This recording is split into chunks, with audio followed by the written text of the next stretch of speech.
ममता सरकार अल्पसंख्यक तुष्टीकरण के नाम पर हिंदुओं की सुरक्षा से लगातार समझौता करती आ रही है। आज उनकी छवि एक मॉडर्न जिन्ना के रूप में स्थापित हो चुकी है। क्या बंगाल में हिंदुओं के लिए पाकिस्तान जैसे हालात हो गए हैं? जैसे पाकिस्तान में हिंदुओं पर अत्याचार हो रहा है, क्या वही हालात बंगाल में होने लगे हैं? ये सवाल पूछ रही है बीजेपी, जिसने बंगाल की सीएम ममता बनर्जी की तुलना मोहम्मद अली जिन्नाह से कर दी है। बीजेपी ने कहा कि बंगाल में टीएमसी नहीं बल्कि मुस्लिम लीग की तरह सरकार चल रही है। बिल को लेकर मुर्शिदाबाद वेस्ट बंगाल में कॉन्फ्लिक्ट हो रहा है, 3 लोगों की मौत हो गई है।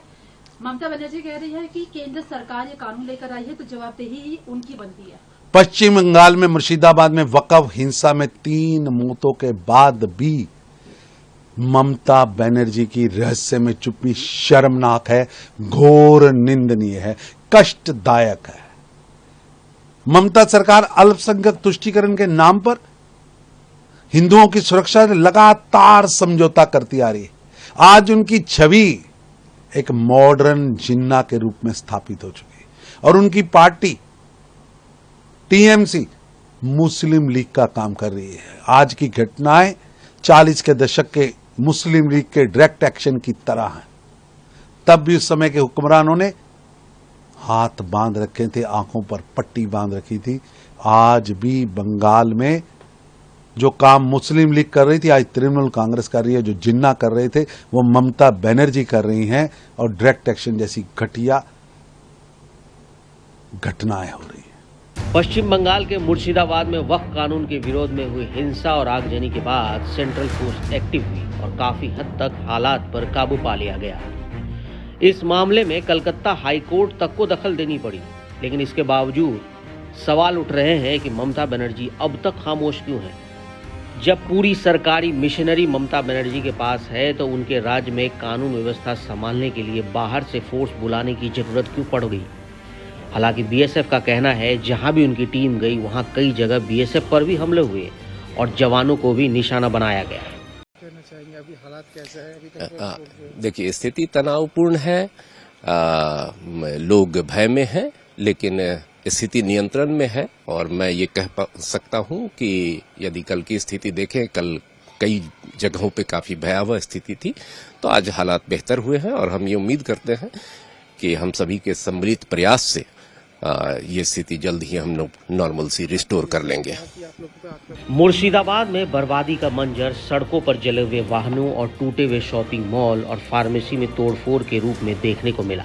दुकानें बंद रहीं और लोग घरों के अंदर अभी भी बंद हैं। पुलिस और केंद्रीय सशस्त्र बल धूलिया, शमशेरगंज और सूती क्षेत्र के संवेदनशील इलाकों में गश्त कर रहे हैं।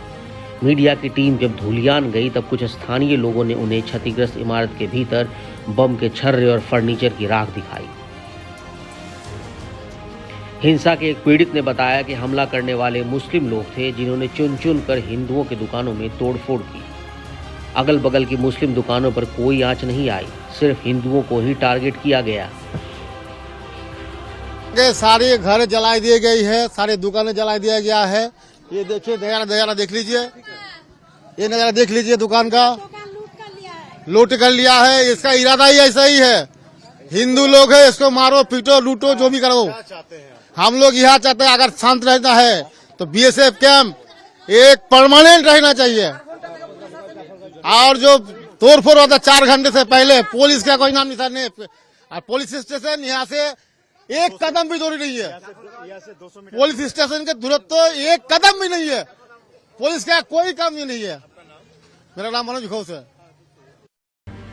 मुर्शिदाबाद हिंसा के प्रभावित लोगों से मुलाकात करने के लिए बीजेपी के प्रदेश अध्यक्ष केंद्रीय मंत्री सुकांत मजूमदार भी मालदा में है, जहां हिंसा के बाद प्रभावित हिंदू परिवारों ने एक स्कूल में शरण ले रखी है।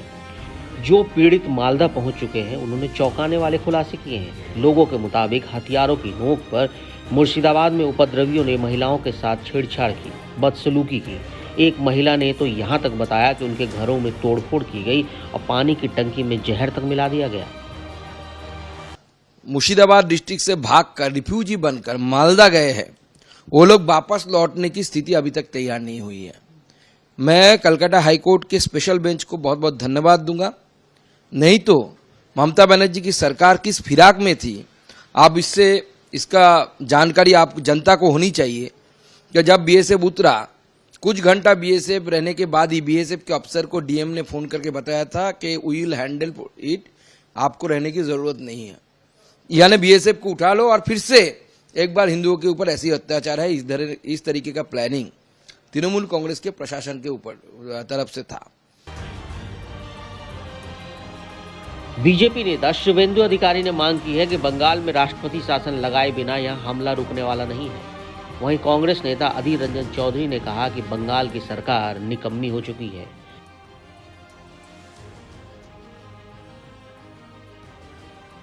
हम लोग जिहादी का साथ लड़ने के लिए तैयार है,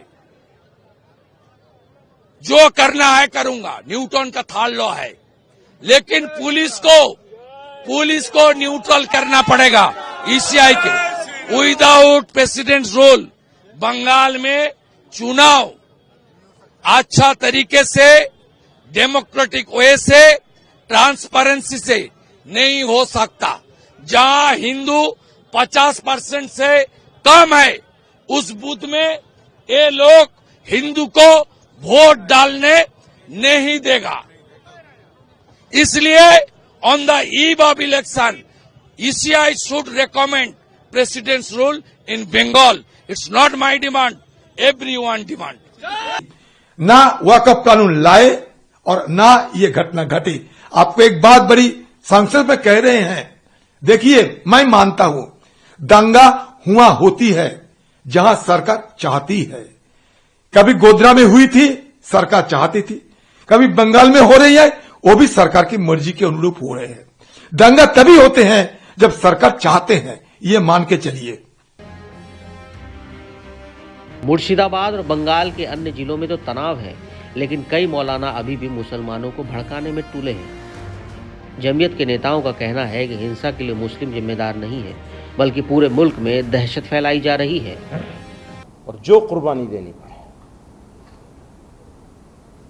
पहले भी दी गई है, आजादी से पहले भी कुर्बानियां दी।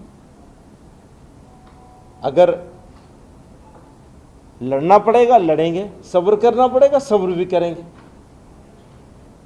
और कर रहे हैं। मुर्शिदाबाद में हुई हिंसा में अब तक 3 लोगों की मौत हो चुकी है, जबकि कई लोग घायल हैं। इस बीच सोशल मीडिया पर अफवाहों के चलते हालात और बिगड़ने की आशंका को देखते हुए मुर्शिदाबाद, मालदा और वीरभूम के कुछ हिस्सों में इंटरनेट सेवाएं अस्थायी रूप से बंद कर दी गई। टीएमसी के नेता कुणाल घोष ने दावा किया कि मुर्शिदाबाद हिंसा केंद्रीय एजेंसियों, सीमा सुरक्षा बल और कुछ राजनीतिक दलों के चुनिंदा तत्वों से जुड़ी एक बड़ी साजिश का हिस्सा हो सकती है।